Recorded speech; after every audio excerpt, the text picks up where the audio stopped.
Bonjour et bienvenue à notre programme de sciences physiques. Dans cette capsule, nous allons parler des hydrocarbures aromatiques et de la pétrochimie.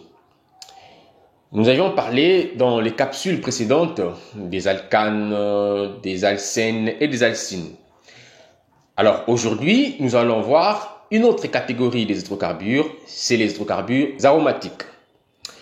Mais aussi, on va parler du pétrole, une source importante d'hydrocarbures. On va précisément parler de son rapport avec certains produits qui nous entourent. Vous ne savez peut-être pas, mais vêtements, bouteilles plastiques, tuyaux, ordinateurs et beaucoup d'autres produits contiennent des substances dérivées du pétrole. Dans une situation où l'on dispose du pétrole, nous allons voir comment passer de celui-ci au plastique. Mais parlons d'abord des hydrocarbures aromatiques. Les hydrocarbures aromatiques, aussi appelés arènes, sont des hydrocarbures ayant au moins un cycle appelé cycle benzénique.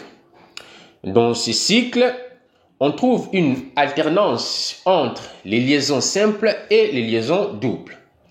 Le benzène est le plus connu et le plus simple des composés aromatiques.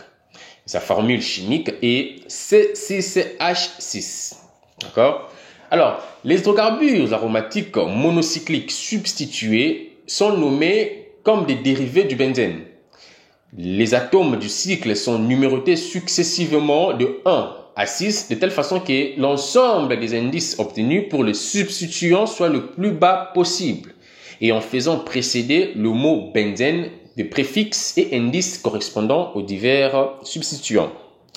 Et comme exemple, les composés suivants sont nommés méthylbenzène ou toluène, isopropylbenzène ou cumène, vinylbenzène ou styrène, 1,3-diméthylbenzène et 1,4-diméthylbenzène. D'accord? Alors, quelques propriétés physiques maintenant. Aux conditions ambiantes de pression et de température, les hydrocarbures aromatiques sont liquides et volatiles. Ils sont souvent incolores, d'odeur caractéristique et agréable au nez. D'ailleurs, le terme aromatique leur a été attribué du fait qu'ils peuvent avoir une odeur forte.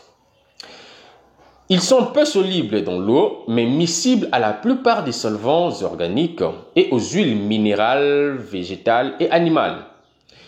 C'est d'ailleurs à cause de cette propriété que le benzène est apprécié des professionnels, utilisé comme un excellent solvant des graisses. D'accord? Alors, réactivité. Les composés aromatiques peuvent subir une addition.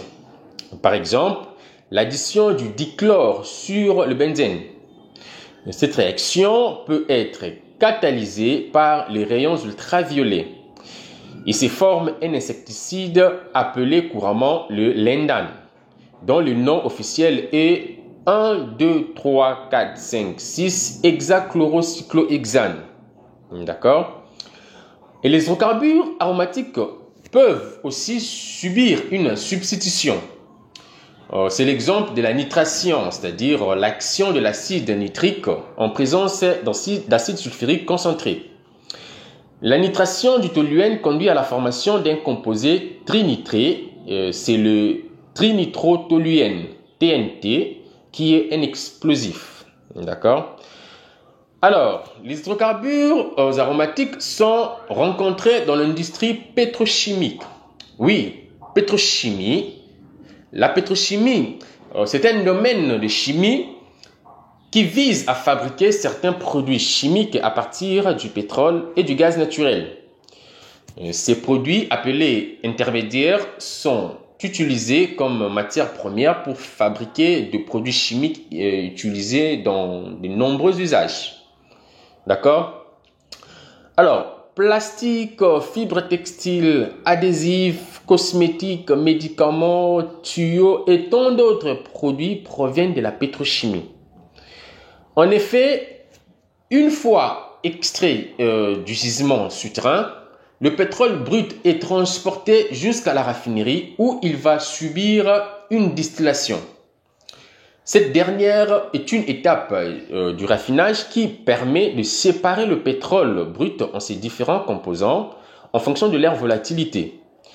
Pour ce faire, on dispose d'une tour de distillation à l'entrée de laquelle on introduit le pétrole brut après son chauffage dans un four. Et au sorti de la tour, on obtient les coupes pétrolières de deux types. Les produits énergétiques, c'est-à-dire gaz, essence, kérosène, gazole et fioul. Et les produits non énergétiques, c'est-à-dire lubrifiant, bitume utilisé dans la construction des routes et le naphta utilisé en pétrochimie. Alors, la pétrochimie permet d'obtenir plusieurs types de produits, mais parlons particulièrement des plastiques. Même si le plastique peut aujourd'hui être obtenu à partir de cellulose, d'amidon ou encore des gaz naturels, la majorité des plastiques sont fabriqués à partir de produits pétroliers. Le naphta issu de la distillation du pétrole constitue la matière première des plastiques. Mais comment passer du naphta à une bouteille en plastique? L'industrie pétrochimique élabore des intermédiaires grâce à deux procédés, le vapocraquage et le reformage catalytique.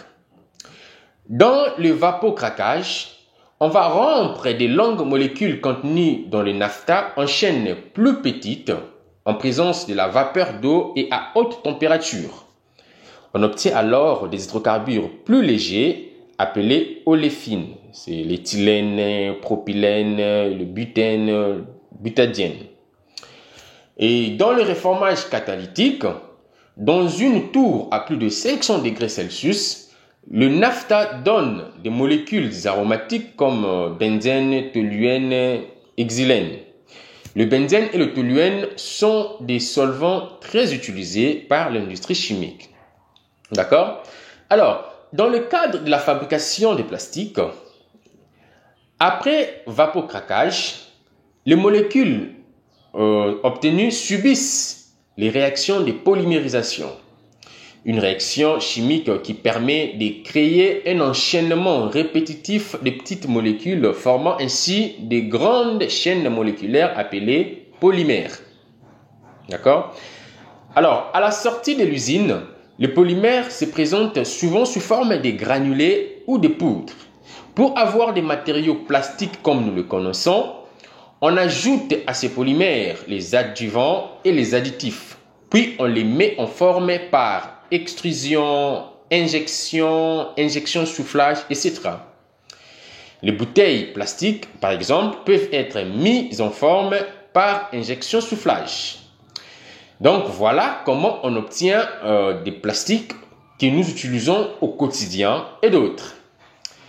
C'est ici que prend fin cette leçon sur les hydrocarbures aromatiques et la pétrochimie. Au revoir et à très bientôt.